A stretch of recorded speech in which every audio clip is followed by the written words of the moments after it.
Every garden fails the same way. It does not matter if you have raised beds or in-ground rows, a big yard or a few containers on a porch. By late July or early August, something goes wrong.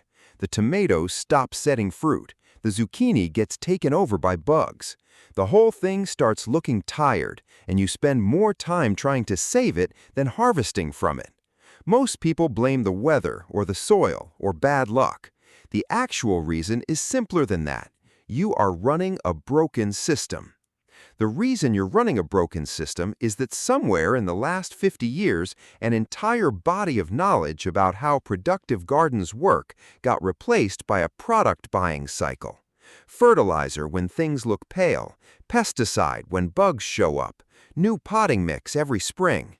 The products treat the symptoms, they do not fix the system. Here is the system that fixes it. The place the system breaks first is the soil, not the visible stuff on top, the structure underneath. You buy a bag of potting mix, fill a raised bed, and it works the first year because the mix is loose and full of nutrients. Year 2, the mix has packed down, the living organisms in it are gone, and you are growing in something closer to sand than soil. You add fertilizer to compensate, and it works well enough to keep going, but the underlying problem gets worse every season. The gardens that do not have this problem are not using better products. They are returning organic matter to the ground every single season. Kitchen scraps, pulled plants, old leaves, and composted manure. That material breaks down into the best thing you can put in a garden bed. It builds the living structure that makes soil more productive over time instead of less. The soil that gets this treatment produces more every year. The soil that does not quits. The tool for doing that is a compost pile, not a bin with a lid, not a turning schedule, a pile at the edge of the yard where everything that used to be alive goes. Kitchen scraps, garden waste, wood ash, and pulled weeds before they seed. The compost pile breaks down over months into material that releases nutrients slowly across the whole growing season. It loosens clay so water moves through it. It helps sandy soil hold water instead of draining straight out.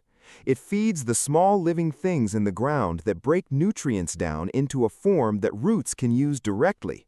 The bag of compost at the garden center is a processed version of this. The pile costs nothing and works better because it is still alive and still breaking down. The bag stopped that process at the factory. Start one this week, and by next spring, you'll have the best soil input available for free. Most people think companion planting is folk wisdom with no real mechanism behind it. It is not. It is pest management and soil maintenance built from watching the same combinations for many seasons. Beans go next to corn because beans pull nitrogen from the air and push it into the soil, and corn pulls nitrogen out. Plant them together and one feeds the other all season.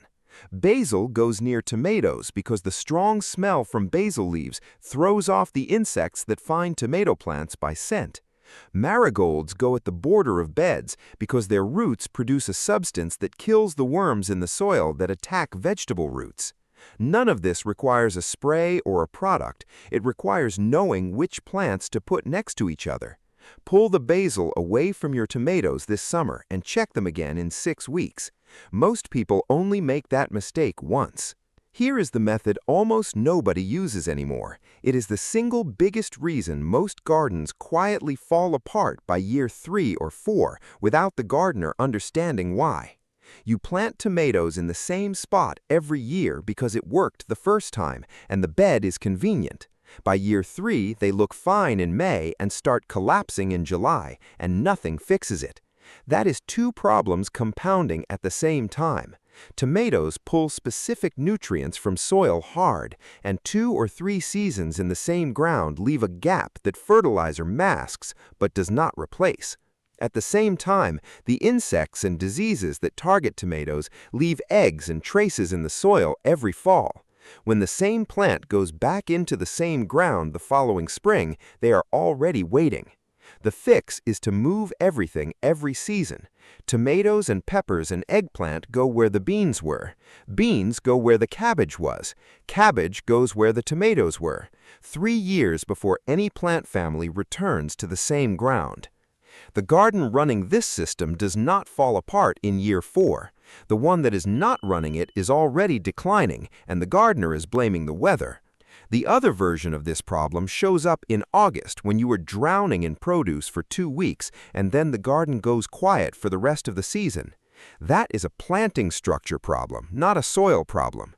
If everything goes in the ground in 1 weekend in May, everything is ready in 1 window in August. The fix is intervals. A short row of beans every 2 weeks instead of 1 long row all at once. Lettuce in 3 separate plantings, so the first is finishing when the second is sizing up. Radishes tucked into every gap between slower crops, so the ground is never idle. When the garden is planted this way, it produces steadily from early summer through the first frost. There is always something ready and never 40 pounds of cucumbers arriving on the same Tuesday. The difference between a garden that feeds you for 5 months and one that overwhelms you for 2 weeks and then disappears. Most people plan a garden around what looks interesting in a seed catalog: 6 varieties of heirloom tomatoes, specialty lettuce, decorative climbing beans. None of that is wrong, but none of it feeds a household through the winter. The crops that actually change what you spend on food are the ones that store without power and put real calories on the table. Potatoes, winter squash, dry beans, sweet corn, carrots and beets and turnips that go into a cool basement in October and come out in February are still good to eat. 100 square feet of potatoes produces 60 to 90 pounds of food. 100 square feet of solid greens produce enough for a few weeks before the summer heat ends it. If the goal is to reduce what you spend at the store, the math only works one way. Calories from the garden replace calories from the store. Specialty lettuce does not. The tool list for all of this is a spade shovel, a hoe, and a hand trowel. That's it.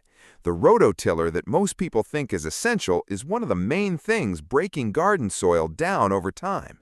Every pass destroys the structure that roots and earthworms spent a full season building. It pulls weed seeds from deep in the ground up to the surface, where they sprout by the thousands. It packs the layer just below the blade into something water cannot move through, and that layer gets harder every year you run the machine over it. The gardeners who do not have these soil problems are the ones who stopped tilling. They are working with ground that has been building structure for years instead of getting torn apart every spring and rebuilt from a bag. The no-till approach gaining traction in gardening right now is not a new idea. It's a return to working with soil instead of against it. The full system is this: return organic matter every season, use companion combinations that manage pests without products, rotate plant families so the ground never gets depleted, plant in intervals so the harvest runs all season, and grow for calories, not variety. None of it costs anything. None of it comes from a store. Most gardens fail because they are built around inputs instead of built around soil. Fix the soil, and most of the other problems either disappear or get small enough to manage. The ground has not changed. Build from it. Subscribe, and I will see you in the next one.